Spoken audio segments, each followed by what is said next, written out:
नमस्कार दोस्तों, welcome back to my channel. और मैं हाजिर हूँ एक और वीडियो के साथ। दोस्तों, बहुत देर से मैं इंतज़ार कर रहा था इस कंपनी के रिजल्ट को लेकर और फाइनली इसका रिजल्ट आ गया। तो मैंने रिजल्ट को थोड़ा स्टडी किया और आपके लिए वीडियो बना रहा हूँ दोस्तों।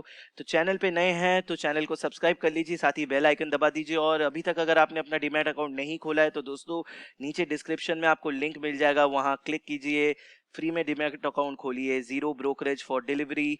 और अगर आप इंट्राडे फ्यूचर ऑप्शन में ट्रेड करते हैं तो फ्लैट ₹20 पर ऑर्डर। तो देर मत कीजिए, सीधा वहां पे क्लिक कीजिए और अपना डीमैट अकाउंट खोल लीजिए। तो शुरू करते हैं इस वीडियो को। Bajaj holding and investment limited, दोस्तों इसका मेन काम है होल्डिंग करना, यानी दूसरे कंपनीज में ये इन्वेस्टमेंट करता है और ये दूसरे कंपनीज में अपना शेयर खरीदता है। तो Bajaj holdings and investment limited बहुत पुराना बजाज ग्रुप का कंपनी है। बहुत पुराना नहीं दोस्तों, 2007-8 के दौरान इनका बजाज ग्रुप को तोड़ा गया था और वहां से बजाज फिनसर, बजाज ऑटो, ये सब अलग हो गया था और बजाज होल्डिंग उनका बाप बनकर यहाँ पर उनका शेयर्स होल्ड करता है। तो बात करेंगे, सबसे पहले एक बार देख लीजिए इनके सब्सिडरीज कौन कौन है। तो यहाँ पर ध्यान दीजिएगा दोस्तों, कौन कौन से कंपनी इन लोग के सब्सिडरीज आते हैं। तो बजाज ऑटो लिमिटेड, जिसका आज रिजल्ट निकला, मैंने उसके ऊपर एक वीडियो बनाया, आपको यहाँ आई बटन में लिंक मिल जाएगा, जरूर देखिए। बजाज ऑटो लिमिटेड का 35% हिस्सा बजाज होल्डिंग्स होल्ड करता है। बजाज फिनसर्व लिमिटेड, दोस्तों बजाज फिनसर्व लिमिटेड का 41% हिस्सा बजाज होल्डिंग होल्ड करता है। ध्यान से इसको ध्यान दीजिएगा। बजाज ऑटो होल्डिंग्स लिमिटेड, ये पूरा कंपनी को 100% ये ओन करता है बजाज होल्डिंग लिमिटेड। तो ये बहुत इंपॉर्टेंट कंपनी है। और महाराष्ट्र स्कूटर्स लिमिटेड को भी लास्ट ईयर इन्होंने बहुत सारे शेयर खरीद लिए, तो अभी ये लोग 51% महाराष्ट्र स्कूटर्स लिमिटेड यहाँ पर होल्ड करते हैं। तो आप कह सकते हैं 51% शेयर, यानी एकदम डिसीजन मेकिंग ये लोग के पास कैपेबिलिटी है। 51% शेयर यानी ये लोग प्रमोटर ही आप पकड़ सकते हैं, बन चुके हैं। तो बजाज होल्डिंग्स इतने सारे कंपनी को होल्ड करते हैं। और बजाज फिनसर्व, अगर आप ध्यान दीजिएगा, बजाज फिनसर्व जो है वो बजाज फाइनेंस का बहुत का बाप है, प्रमोटर है। तो ultimately Bajaj holding Bajaj finance को भी होल्ड करता है। तो ये यहाँ पर आप ध्यान दीजिएगा। तो चलते हैं दोस्तों, सीधे सीधे इसके चलते हैं रिजल्ट के बारे में। रिजल्ट आज निकल के आया तकरीबन 7 बजे के करीब। मैं बहुत देर से इंतजार कर रहा था और फाइनली निकल के आया है। तो इसके रिजल्ट का हम दो चीज डिस्कस करेंगे। सबसे पहले दोस्तों स्टैंड अलोन डिस्कस करेंगे और उसके बाद डिस्कस करेंगे कंसोलिडेटेड। अब स्टैंड अलोन और कंसोलिडेटेड का बहुत सिंपल आपको मैं डिफरेंस बताता हूँ। स्टैंड अलोन मतलब सिर्फ इस कंपनी का जो इनकम हुआ है, लॉस हुआ है, उस रिजल्ट को बताएगा। ठीक है, स्टैंड अलोन मतलब सिर्फ इस कंपनी का। और कंसोलिडेटेड, जब हम लोग कंसोलिडेटेड रिजल्ट देखेंगे तो दूसरे जो जो सब्सिडरी है, यानी बजाज फिनसर, बजाज ऑटो, वहां से क्या इनकम हुआ है उसको भी दिखाया जाएगा। तो ये एकदम बहुत सिंपल है, और भी बहुत डिटेल्स है, उतना समझाऊंगा तो वीडियो बहुत लंबा हो जाएगा। बस बेसिक ये समझ लीजिए, स्टैंड अलोन मतलब सिर्फ इस कंपनी का अकेले का। लोन से याद रखिए, अकेले इस कंपनी का हम लोग बात करेंगे, क्या इनकम हुआ है क्या नहीं हुआ है।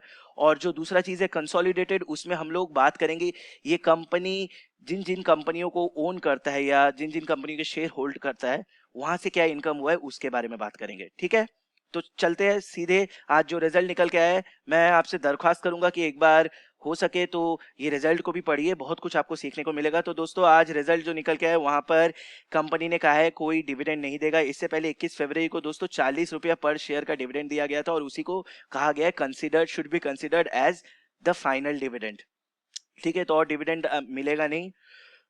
अब चलते हैं इसके स्टैंड अलोन के बारे में बात करते हैं दोस्तों, जो इस कंपनी ने खुद से इनकम किया है। तो दोस्तों ये कंपनी, जैसा मैंने कहा कि ये एक होल्डिंग कंपनी है।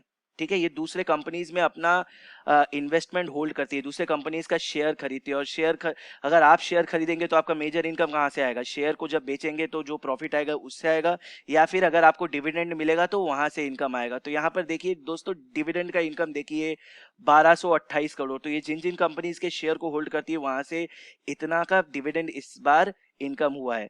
इसके बाद वाले इसके अगर पिछले वाले क्वार्टर का देखेंगे, सॉरी, जो लास्ट ईयर मार्च क्वार्टर का देखेंगे तो तब सिर्फ 2 करोड़ का इनकम हुआ था और इस बार 1228 करोड़ का इनकम हुआ है। बहुत अच्छा इनकम हुआ है। कुछ रेंटल इनकम भी हुआ है।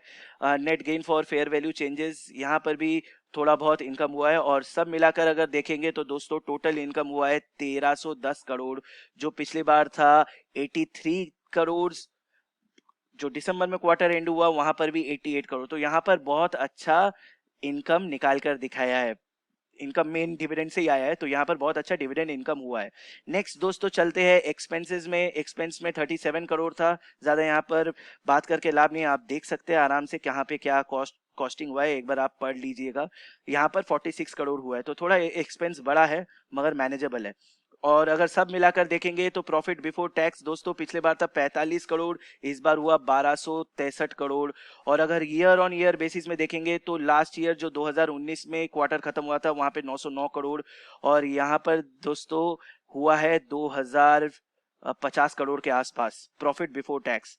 टैक्स देके दोस्तों पिछले साल जो इनकम हुआ था वो हुआ था 788, और इस बार हुआ 1826। तो यानी लगभग यहाँ पर 1050 करोड़ का एक्स्ट्रा इनकम हुआ है। क्वार्टर ऑन क्वार्टर बेसिस में भी देखेंगे तो यहाँ पर अच्छा इनकम हुआ है, तो यहाँ पर इनकम बढ़ा है। और अगर बेसिक आप अर्निंग पर शेयर देखेंगे तो दोस्तों पिछले साल का जो अर्निंग पर शेयर था वो 70 रुपीज था, इस बार 164 रुपीज था। तो बहुत अच्छा यहाँ पे अर्निंग पर शेयर हुआ है, वेरी गुड। अब चलते हैं दोस्तों सीधा कंसोलिडेटेड रिजल्ट को देखते हैं, क्योंकि ये बहुत चीज़ों को, बहुत कंपनीज को होल्ड करता है। तो वहां से क्या इनकम हुआ है, वहां से क्या नहीं इनकम हुआ है, उनके बारे में भी जानते हैं। तो दोस्तों जो इनकम, ये देखिए ये कंसोलिडेटेड स्टेटमेंट है, और यहाँ पर भी इस कंपनी का इनकम बढ़ा है। अगर आप देखेंगे तो मार्च 2019 में जो खत्म हुआ था वहां पे 84 करोड़, और यहाँ पे 118 करोड़। वेरी गुड, ये बहुत अच्छा है।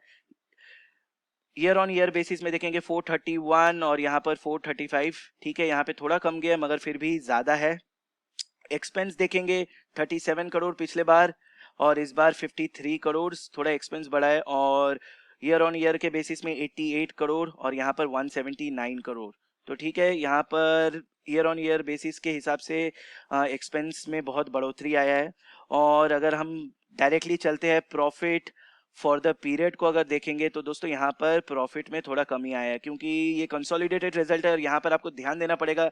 यहाँ पे बजाज फाइनेंस भी आता है, बजाज फिनसर भी आता है, फाइनेंस भी आता है, बजाज ऑटो भी आता है, जितने भी इसके सब्सिडरी है सबका इनकम यहाँ पर आता है। तो वहां पर जाहिर सा बात है इनकम कमा है, वहां पर प्रॉफिट भी कमा है, तो डायरेक्टली इसको थोड़ा बहुत इफेक्ट किया है। मगर फिर भी अगर आप देखेंगे प्रॉफिट फॉर द पीरियड पिछले साल था 3048, और इस बार 2992, तो लगभग 50-60 करोड़ का डिफरेंस है, कम प्रॉफिट हुआ है।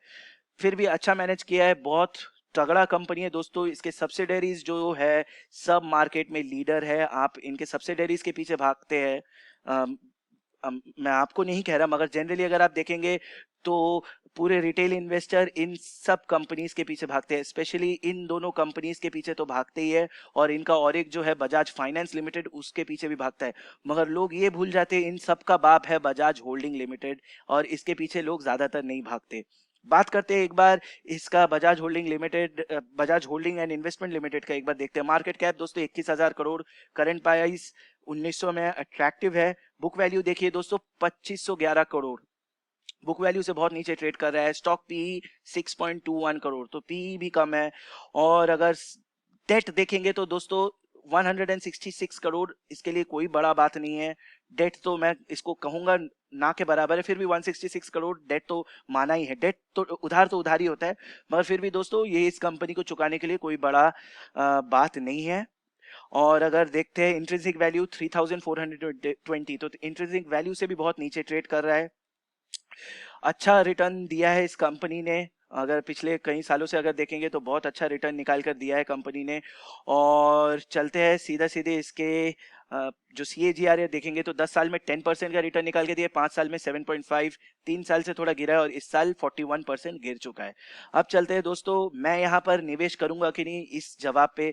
तो दोस्तों कंपनी बहुत अट्रैक्टिव है, माफ कीजिएगा, हाँ कंपनी बहुत अट्रैक्टिव है। स्पेशली जिन जिन कंपनीज को ये होल्ड करता है उस हिसाब से तो अट्रैक्टिव है। डायरेक्टली अगर इन कंपनीज में इन्वेस्ट ना करके मैं बजाज होल्डिंग्स में इन्वेस्ट करूंगा, इससे पहले भी मैंने वीडियो बनाया, आप आई बटन में क्लिक करके बजाज ऑटो और बजाज फिनसर्व का वीडियो देख सकते हैं।